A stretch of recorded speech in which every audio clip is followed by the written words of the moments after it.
கிறிஸ்துவ நல்லெண்ணெய் இயக்கத்தை சேர்ந்த இனிகோ இருதயராஜ் இணைப்பில் இருக்கிறார். அவரிடம் பேசலாம். சார் வணக்கம். நிமோனியா பாதிப்பு காரணமாக சிகிச்சை பெற்று வந்த நிலையில் போப் பிரான்சிஸ் 88வது வயதில் காலமாகியிருக்கிறார். அதை பற்றி கத்தோலிக்க திருச்சபையினுடைய தலைவர் போப் பிரான்சிஸ் அவர்கள் நிமோனியா காய்ச்சலால் பாதிக்கப்பட்டு 88 வயதில் இன்று உயிரிழந்தார் என்ற மிக வருத்தமான செய்தி உலகத்தில் இருக்கக்கூடிய அத்தனை கிறிஸ்தவ சொந்தங்களுக்கும் ஒரு பேரடியாக விழுந்திருக்கிறது. ஒரு மிக ஏழ்மையாக வாழ்ந்த ஒரு போப்பாண்டவர் தனக்கென்று இருக்கக்கூடிய ஒரு மாளிகையை கூட அவர் தேர்ந்தெடுக்காமல் எல்லா பாதிரிமார்களும் ஆயர்மார்களும் கர்தினால்மார்களும் இருக்கக்கூடிய சாதாரண அறையிலே தங்கினவர். அவரே தன்னுடைய வேலையை தானே பார்த்துக் கொண்டவர். அவரே தனக்கென்று சமைத்து தனக்கென்று துணிகளை தானே துவைத்து அந்த மாதிரியான ஏழ்மையா மிக சாதாரண ஒரு மனிதராக இருந்த போப்பாண்டவர் அவர்கள் எனக்கு நவம்பர் மாதம் 30ஆம் தேதி அனைத்து மத தலைவர்களோடு இணைந்து அவரை சந்திப்பதற்கு மிகப்பெரிய ஒரு வாய்ப்பை பெற்றேன்.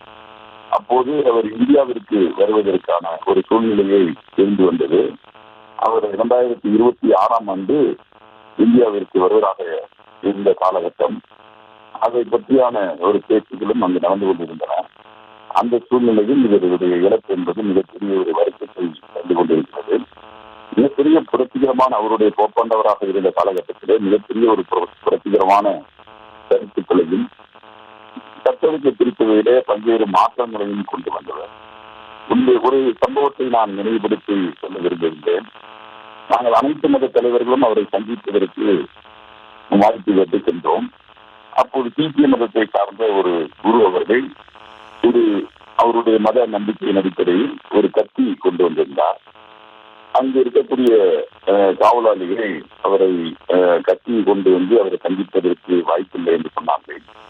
நாங்கள் அவருடைய மத நம்பிக்கை, அவர் கத்தி வைத்திருப்பது என்பது அவருடைய மத நம்பிக்கை. அதை நீங்கள் போப்பாண்டவரிடம் கேட்டுவிட்டு வந்து நீங்கள் எங்களுக்கு பதில் சொல்லலாமே என்று கேட்டதற்கு நாங்கள் அந்த மெய்காப்பாளர்கள் போப்பாண்டவர் அவர்களை சந்தித்து இந்த மாதிரியான சூழ்நிலை இருக்கிறது என்று சொன்னார். உடனே இல்லை அவர்களை உடனே அனுமதிங்கள் என்று சொல்லி அவரையும் பார்த்த அந்த தருணம் மிகவும் மகிழ்ச்சியாக இருந்தது. எந்த விதமான எங்களை செக் பண்ணவே இல்லை. அவர் ஒரு சாதாரண ஒரு மனிதராக வந்து எங்களிடையே அவர் உரையாற்றி சென்றார். இதையெல்லாம் சொல்லுகிறேன் என்று சொன்னால் அப்படிப்பட்ட ஒரு மிகப்பெரிய ஒரு போப்பாண்டவர் அவர்களை கத்தோலிக்க திருச்சபை நம்பிக்கை உள்ள அவருடைய தலைவர் போப்பாண்டவர் அவர்களை இந்த நேரத்தில் இழந்திருப்பது மிகவும் வருத்தமாக உள்ளது. அவருடைய ஆன்மா இணைப்பார எல்லாம் நல்ல இறைவனை வேண்டி இந்த தருணத்திலே எல்லோருக்கும் அவரை இழந்து வாழுகின்ற அத்தனை கத்தோலிக்க திருச்சபை சார்ந்த மக்களுக்கும் இடங்களை தெரிவித்து விடைபெறுகிறேன்.